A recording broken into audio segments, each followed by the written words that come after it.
End it here? Alright, not a problem. A few years back, I was on an interview panel recruiting for an IT specialist in our company. The interview process was pretty standard, a series of HR-type questions, a technical test, and then a presentation of a scenario. If you've worked in IT, then you'll be familiar. As we worked through the list, we saw some good candidates, and some who were really out of their depth. And then came in the candidate. You can usually tell by their overconfident attitude and their body language as they sit down. As you would expect, this was a guy, and he came in, fixed each of us with an intent look in turn, and sat down and leaned back in the chair in what I've seen as a power position, and the interview started. The HR questions went okay. We went through his CV, discussed previous roles, and I probed a little deeper on some of his answers as they started to have the odd hole. We got to the end and I said that we were going to move on to the technical section of the process, and at that point he said, "I can save you some time on that. Here's all my certifications. I don't do contrived tests and I have better skills than anyone here." And he placed a stack of certificates on the desk. I'd never seen such arrogance in an interview and was taken aback for a moment. The person from HR stepped in and said, "Thanks for those details, we'll take note of that, but everyone who comes for a role here is treated equally and part of our process is a technical test. This was explained to you by the recruitment agency."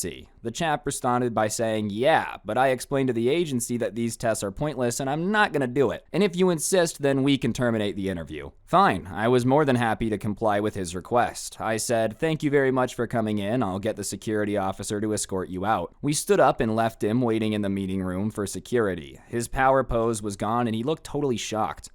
The compliance with his request was probably not that malicious on our part. I just followed company policy on equality in interviews, but I got a real sense of satisfaction in seeing his bluster and arrogance evaporate. He was less than complimentary about us to the recruitment agency, but we were honest and completely open about the events with them. I gather they chose to stop putting him forward for those interviews after that. I don't know how he expected that to go down, dude. I feel like if you're applying for an IT job, they're obviously gonna want to make sure that your skills are legit. Otherwise, anyone could lie and be like, "Yeah, I'm a computer expert." Your certifications don't really mean anything if, you can't actually fix a MacBook, now does it? What's going on, guys? It's your boy Scrub here, back again with another video. Hope you guys are having a great day. I know I am. And today we're going to be taking a look at the subreddit Malicious Compliance. It's a pretty fun one. You guys seem to enjoy it. So yeah, on that note, sit back, relax, and enjoy, and let's get into it. Slowest mile of my life. Growing up, my siblings and I went to a private Baptist school, and our parents wanted to keep us from the world's evil influence. It did not work, as I'm sure 99% of people who attend those types of schools know what actually goes on in those environments. Anyways, once a year, we went what was called the Regional Student Convention, aka Regionals. This was a big fine arts competition between other schools like ours in the region. People from Arizona, New Mexico, Kansas, Texas came to one spot in the middle so they could compete, so they could move on to the international student conventions, which was obviously for other schools around the world. Our school didn't go to internationals, but took regionals pretty seriously. There are over 100 fine art categories you can sign up for, and our teachers required at least 7, but no more than 12. The categories included photography, acting, writing, color guards, sports, and track and field, to name a few. I would try my best to do most allotted categories since my parents took the week of regionals off and liked to see us perform. I would do photography, sewing, research projects, singing groups, and play things. I even played on the volleyball team. All of these were picked because I wanted to do them, and I wanted the week to be fun for myself and my family. One year, the teacher in charge decided to micromanage everything about the week, and they decided that they were going to tell everyone what they were doing instead of letting us pick ourselves. The teacher decided one sport activity was not enough and wanted me to sign up for track and field. I told them I didn't want to, as I'd done it in the past and didn't win, and ended up exhausted the whole day and did not train at all for the events. Our school was a church building that they had converted from a school to Sunday nights,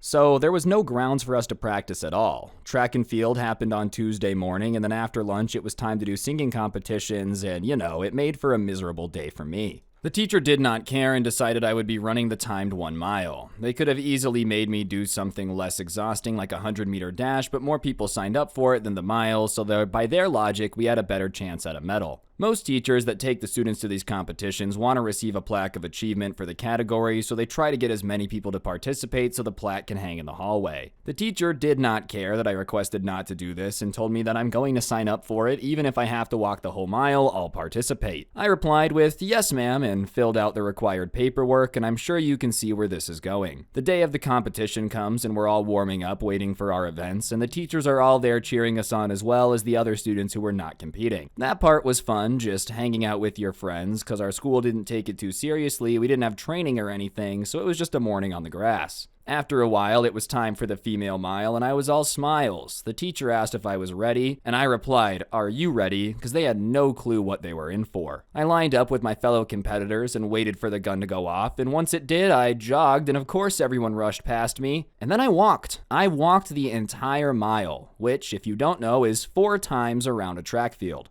There was so much confusion, and many people came up to me thinking I was hurt, and I replied to them all, "I'm fine, I'm just doing what my teacher told me to," with a smile and a wave. The officials were confused, the other competitors were confused, and even my parents were confused, because I had turned what should have been a 10-20 minute event into a 35-minute event. Which is a lot of time, considering they couldn't start anything else till the female mile completed, so everything was at a standstill because of me. I eventually finished, and my judge didn't even give me my completed time because it was so ridiculous. I did finish in 6th place, and since there was only 5 of us, I got a medal, so woohoo for me. And when I tell you the principal of our school was mad, I mean, if he was a cartoon, there would have been steam coming out of his body. He was silently screaming at me, telling how much I embarrassed him, the school, myself, and most importantly, God. I very calmly explained that I only participated like my teacher told me to do. I know that nothing happened to the teacher for making me do it, but I was never forced to sign up for anything I didn't want to ever again. I mean, I don't know what they expected you to do in that situation. Running the mile in PE sucks enough. Now they're gonna force you to run it in competition after you repeatedly say you don't want to. And then they told you it doesn't matter if you walk. Hey, I don't think you are in the wrong at all there. If anything, they should have realized that nobody's trying to run a mile in the middle of the day and then still go on to do a singing competition.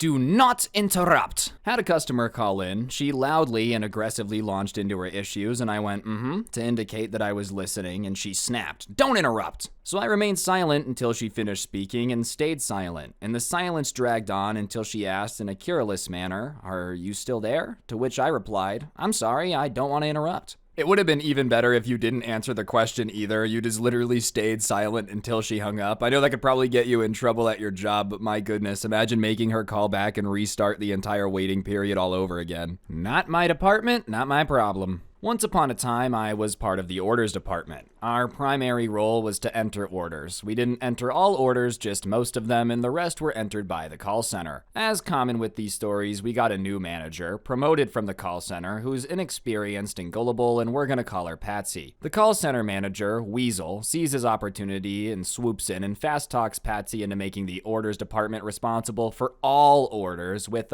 these orders aren't really the call center's department. I can't say I disagree with him, but neither Patsy or Weasel realized the sheer logistical difficulty caused by suddenly dropping all this extra work on the orders department. I complained to Patsy, telling her it's a bad idea, and unfortunately, she thinks like and has a loyalty to the call center and her former boss, Weasel. The call center and the orders department have entirely different cultures, because the call center sees a lot of turnover, with people rarely staying more than a couple years. The orders department sees very little turnover, with some people staying for a decade or longer. Also, the required call center skill set is smaller than the orders department. Patsy doesn't realize I'm a senior team member coming from a group that experiences rapid turnover, tells me that it's not the call center's job to enter orders, and if you can't handle it, you can find a new job. Challenge accepted. Now I've been with the orders department about 3 times longer than Patsy has been with the entire company. The call center has been pulling this type of garbage on the order department for years, and I can anticipate the approaching crap storm. There's a major coup for the call center compared to most of the shenanigans they got up to in the past. So I quietly let HR know that I'm interested in a position in the call center. With Patsy's promotion, I know there's at least one opening, and like I said, the call center has a very high turnover rate. 2 weeks later, I've got a new job in the call center, and the fecal matter is starting to fly in the orders department, and it's not as bad as I thought it would be, it's worse. Beyond the bulk of extra orders, over the past 2 weeks, Patsy's been making improvements to the orders department process at the suggestion of Weasel and other department heads who have decided to take advantage of the naive Patsy. Add in the fact that the other departments are starting to hemorrhage senior team members who have also seen the writing on the wall. Now Patsy has to fill a bunch of vacancies for a department that had a history of a low turnover rate. She doesn't know the job, she doesn't know who to hire, and the remaining senior members can't help because she won't listen to them, and they're too busy being overwhelmed and burned out by all the extra work they have to do to cover the missing team members, and they don't have time to work training the new people. So the new hire comes in, but they don't stay because the orders department looks like an entry-level position. So even more turnover and more senior team members are leaving when they've had enough. Meanwhile, now I've got it easy over in the call center. I'm full-time working from home now with a better shift, and unlike my colleagues in the order department, I'm no longer considered an essential worker, so there's a lot less stress for me. The skill set needed for the call center is smaller and simpler than the orders department, and I already had most of it from my time with the company. I'm underworked because all the orders that the call center were previously responsible for are passed to the orders department, and the call center turnover rate has dropped, so we're actually overstaffed. Oh, and I got a nice raise to boot. I'm the call center's new unofficial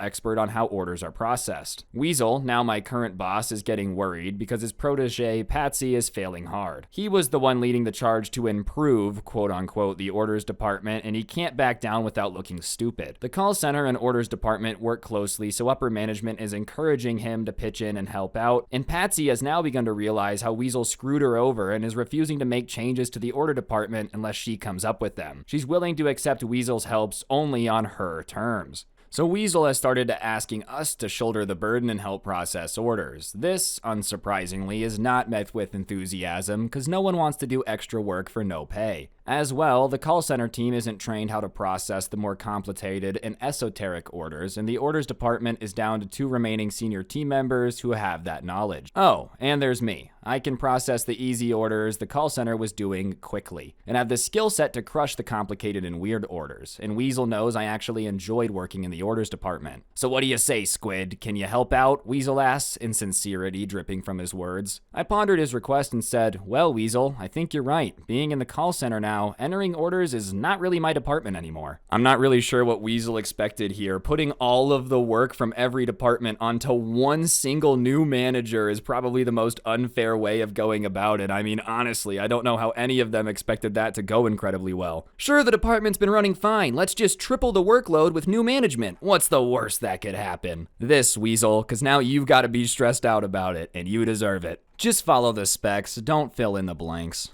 I'm a software developer, and I was working with a business analyst who would gather what users wanted and write specific documentations for me to develop. Once implemented, he would test it out to validate it if it adhered to the specs before delivering it to clients. He was very competent and mostly a cool guy, but when we were facing a short deadline, he'd be stressed out and rude sometimes. One of those times, I was developing a page and decided to add a couple of quality of life features that ended up pushing the delivery another day. When he found out, he rushed at me in a high tone saying all sorts of stuff, among those that I should just follow specs to the letter and don't fill in the blanks. Got it, man. Fast forward a couple of sprints, he requested a feature that required some background processing and to send an email to the users once they've completed it. There were no details on the email subject, so when it came time to test, he wasn't happy when he received a blank email with no subject. What is this? I followed the specs to the letter and didn't fill in the blanks as you requested. His face of defeat was priceless. Okay, yeah, man, if anything, I would be so happy that the boss gave me these orders. Don't listen to anything, just leave it blank if it's blank, okay? You don't need to add stuff here. All right, man, way easier work for me. I just love the fact that he at least didn't start screaming at you about it and accepted defeat, you know? I was expecting him to be like, you did this on purpose. No problem, I can wait. So I worked at a great engineering place for a few years. I ran a small team doing hands-on work, often directly for design engineers. We got a new manager who turned out to be a total disaster and particularly hated the close and casual communication between my team and design because he felt like it was going over his head. He first put rules in place requiring it to go through several key people to relay issues back to design with a similar fudge. My team was cut down to just me and one other quite new guy. We weren't hugely busy, so the main trouble being if I went on holiday, I'd come back to a lot of rework. He also did clever things like standing outside the toilets to ensure nobody washed their hands before breaks, some oily work for some guys so washing could take a few minutes, and instead everyone washed up 20 minutes early and then did nothing until break. So in quiet periods, I started grabbing a spare computer computer and typing up work instructions. Not surprisingly, Super Manager couldn't resist making comments on this, but when I explained the issue, he said it shouldn't just make work instructions, and then promised to send along the official work instruction format. He never did, but I shrugged it off and said nothing. Few months later, and the company is being bought out by an international firm, and the inevitable major redundancies. My name was high on the hit list, but I had a good idea due to history, even though everyone else was sure I was safe and effectively essential, especially with my team being just me by then. Anyways, true enough, I was made redundant, but had a fantastic exit interview, and one of the principal engineers had offered to attend with me. The super manager and HR listed off some laughable reasons to make me redundant, such as rearranging doctor's appointments to stay late and coming in to work a night shift on holiday. I still don't know how they thought these made sense. And after that, I just quietly listed the various roles I was solely covering from them, technical skill sets like fiber optics and HV, etc., but happily accepted the redundancy payout and signed off IP and such. Then, Super Manager started feeling not entirely comfortable with the looks of the principal engineer giving him, and asked me for work instructions, and I had to answer, "Oh, you told me to stop writing them until you gave me the format you wanted." They rang me and offered me to come back, but I declined, and I heard they later had to hire 3 people to cover my work. I'm always flabbergasted how many managers in these stories manage to fire like the only person that knows how to do the job. How do you not notice that? You know, I feel like one of the easiest things to know is like, okay, can I do this guy's job, yes or no? If you don't even know what he's doing, but he's clearly doing something, then I feel like letting him go is a horrible idea. And believe it or not, hiring 3 people to replace one doesn't actually save the company money. Anyways, guys, I think that's gonna do it for the video. Hopefully you enjoyed. If you did, I'd appreciate you taking a second to press the like button. Let me know in the comments section down below what you thought. Subscribe if you're new, turn on notifications. You can use code Scrubby at the G Fuel checkout, and if you really want to help me out, I do post the audio versions of these on Spotify, so you're more than happy to go check that out, or welcome to, I guess. Links in the description down below, but on that note, guys, that'll do it. Don't get anyone pregnant. If you do, make sure they're hot, and I'll see you guys next time. I'm out. Peace.